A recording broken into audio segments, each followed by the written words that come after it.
So what to do here when your sink drains very, very slowly. So we're gonna come down here, right underneath the sink, just move some drawers aside, and we're gonna see what we can do. So have you ever had your sink drain really, really slow and then started to wonder to yourself, let me see if I can fix this? So my thought here was it is this J pipe right here, the drain pipe coming from our sink. This is our bathroom sink, and I thought it was maybe full of hair, but turns out we're going to go through the full process, but towards the end I think there was another culprit in this that you will come to find out. But you'll definitely want to check it out, because you will also want to just make sure that if you do have a clog, that this is pretty much the spot where it's going to clog up at, right here at this J pipe. So here I've set up a garbage can lined here with a pretty industrial paper bag, I would think, and so we're going to see if we can't get rid or remove. Wouldn't it be nice to get rid, but we're not actually going to get rid of it. We're going to remove it and see what kind of hair clog or clog is right here. So ended up using a pair of pliers like these. They can go really small, get really wide.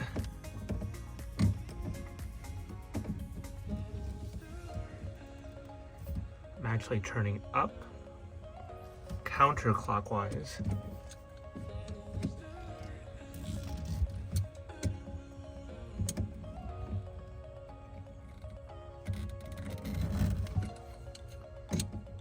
Being very careful because these are a plastic thread.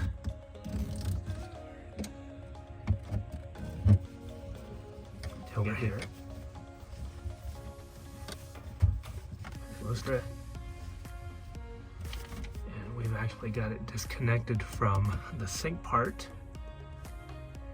And we'll see where we go from here. Alright, so the one in the front is loose. You can see the one in the back. So this one went counterclockwise. The back is actually going to go clockwise. So I'm going to be turning towards the camera here.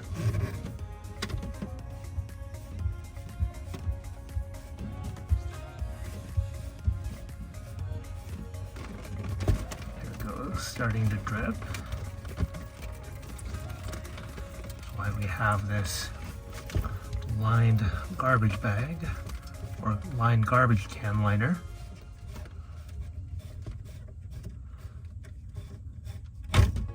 There it goes. So here we have the detached pipe here, and we are just going to clean it out. So that J pipe there was actually not clogged. There was a little bit of debris in there, but it wasn't a clog, a little bit of water. So we use this little tool here that I think we picked up at Target. It's basically a flexible wire with something at the end here where it's actually meant to grab like hair, and we did pull out a little bit of hair, not too big though. So the Teflon tape had kind of started to come loose, had some debris in the end of it. The rest of it actually looked pretty decent, which is a bummer. I'm just gonna go ahead and peel it all off, and then re-Teflon tape it. You want a solid thin line in your threads from the bottom up, and you want to go the opposite direction of which you're going to screw it down. That way, as you're screwing it down, it doesn't unravel your Teflon tape and you just end up with a ball in your threads. So if you have Teflon tape on it and you pay attention to which direction it came off, you can put it back on in the same direction. I use scissors to cut my ends to make sure it's nice and clean, so you're not stretching and pulling unnecessarily. But I'm just gonna spread it nice and thin and wide and hold it with one hand. And go around it and pull it taut. You want it to like pull into the thread some. And until it crosses with itself, right here, until it actually crosses over itself, it won't hold on its own.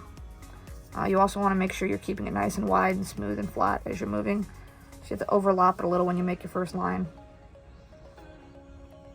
It's okay if a little bit See, it's trying to spin on me, so Teflon tape can be a pain in the butt, guys.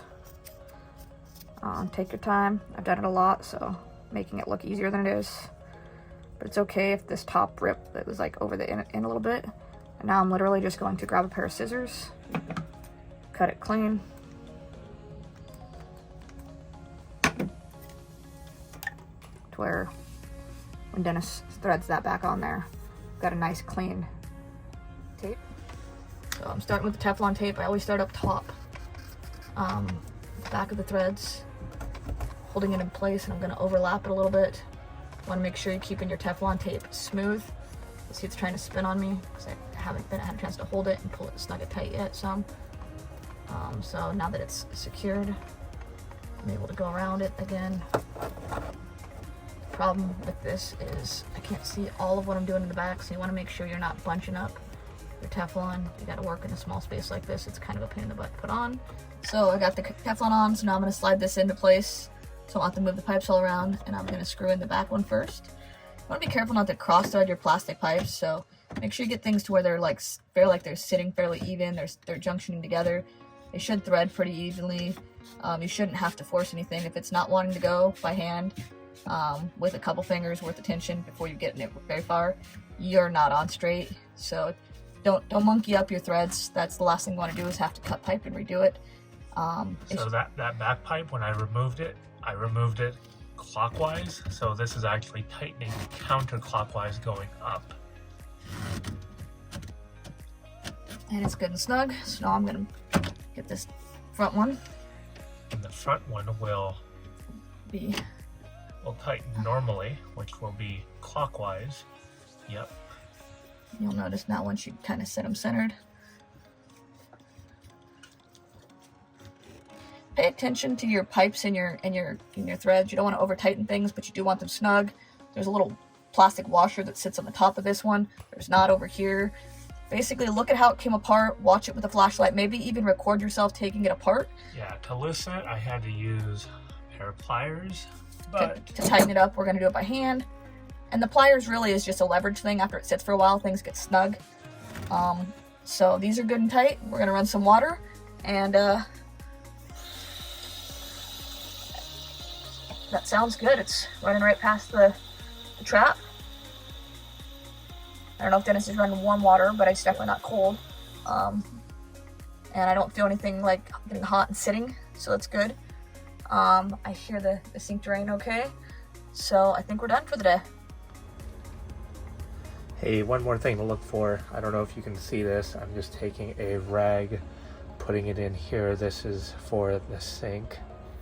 And look at all this debris here that we are cleaning out. And that will also lead to a very slow drain also. So I'm just taking the rag, putting it up in between here, because that'll cause it to not allow water to pass through. Yeah. So this indeed was the main culprit right here. You can see me pulling that that debris right out of there. So this piece will screw in, and this will actually, so if you want to hold water in your sink, you push it down. It's got a spring-loaded piece here, but that piece right there, that is what is going to thread to hold it in place.